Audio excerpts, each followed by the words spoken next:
안녕하세요. 말씀숲 큐티 이목사입니다.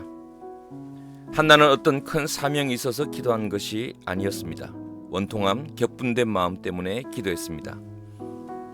격분됨은 히브리어 카스, 속상함, 분함이라는 뜻. 한나의 마음이 얼마나 힘들고 속상한지 말해주죠. 한나의 마음이 힘든 이유는 버닌나는 자신의 유리한 상황을 활용할 줄 아는 여자였습니다. 아들이 있으니 안주인이 될 것이라고 확신했고 한나를 쫓아낸 후 집을 차지하려고 했을 것입니다.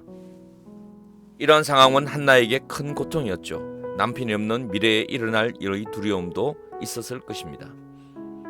만약 한나가 다른 마음을 품었다면 가문은 큰 내용에 시달렸겠죠.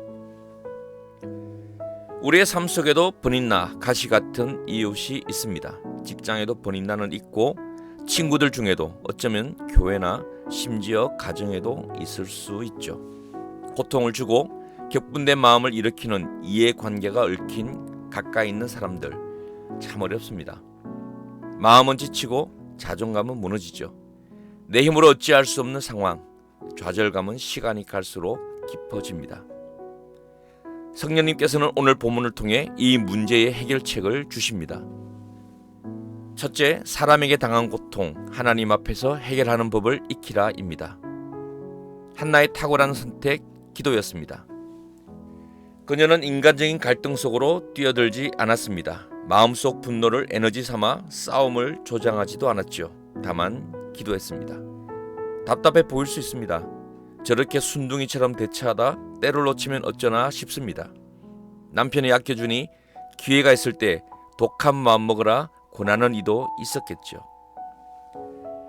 오늘 말씀을 통해 성령님께서는 우리에게 원통과 격분되는 일을 만나면 기도 자리로 나오라 알려주십니다. 무슨 일, 어떤 상황에서도 하나님 앞에 나오는 것이 그리스도인의 모습이라는 것이죠. 원통할 때, 분노가 치밀 때, 현실이 두려울 때 기도가 우선입니다. 기도를 놓칠 때 원통은 복수가 되고 분노는 전쟁이 되며 두려움은 우리를 무너지게 합니다. 가정은 깨지고 직장은 지옥이 되겠죠. 자녀는 방문을 닫아버리고 교회는 지치는 곳이 될 것입니다. 성경은 고통스러운 마음을 하나님 앞에 가져나와 해결하는 법을 보여줍니다. 한나는 복수의 감정을 사람의 방법으로 드러내지 않았습니다. 하나님께 맡겨드렸죠. 기도는 맡겨드리는 것입니다. 내 인생의 주인은 하나님이라 인정하는 것, 다만 의지하며 기도하는 것, 역전의 시작입니다. 둘째, 기도는 근심이 사라질 때까지 하라입니다. 한나의 고통, 몸부림치게 하던 근심이 사라졌습니다. 하나님의 치유의 은혜가 임하고 하늘의 평안이 그녀의 마음을 채웠음을 알 수 있습니다. 그녀를 괴롭히던 문제, 버닌나는 더 이상 고통을 줄 수 없죠. 하나님의 은혜가 임하면 우리의 원통과 분노가 평안과 감사로 변하는 것, 믿음의 비밀이자 신비입니다. 이 경험은 한나에게도 중요한 전환점이 되었습니다. 하나님께 온전히 헌신하는 사람이 되기 때문입니다. 언제까지 기도할까 궁금할 때 은혜가 임하고 근심이 사라질 때까지가 그 기준입니다. 아직 버닌나의 문제가 없어진 것 아니죠. 미래 문제가 해결된 것도 아닙니다. 하나님께서 은혜의 비를 내려주시고 마음에 하늘의 평안이 임할 때 우리는 응답을 받은 것이죠. 모세는 이스라엘 백성들 때문에 크게 낙심했을 때가 있었습니다. 금송아지 사건입니다. 마음이 상할 대로 상하고 분노한 모세, 그는 하나님께 엎드려 한 가지를 구합니다. 출애굽기 33장 18절, 주의 영광을 내게 보여주소서.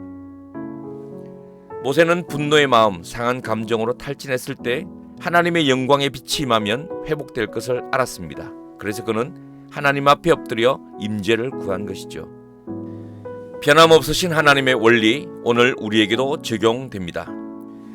한나처럼 원통과 격분할 일에도 기도의 자리, 모세처럼 낙심하고 탈진했을 때도 하나님 앞에 나아가 그분의 은혜, 주의 영광만을 구해야 하는 것이죠. 주변 버닌나들 때문에 격분하고 실망케 하는 이들 때문에 탈진한 분들, 하나님의 영광의 빛을 구하며 주님의 임재 안에서 평안을 경험하시기 바랍니다. 하나님께서 하늘문을 여시고 은혜의 비를 내려 주실 것입니다. 감사합니다.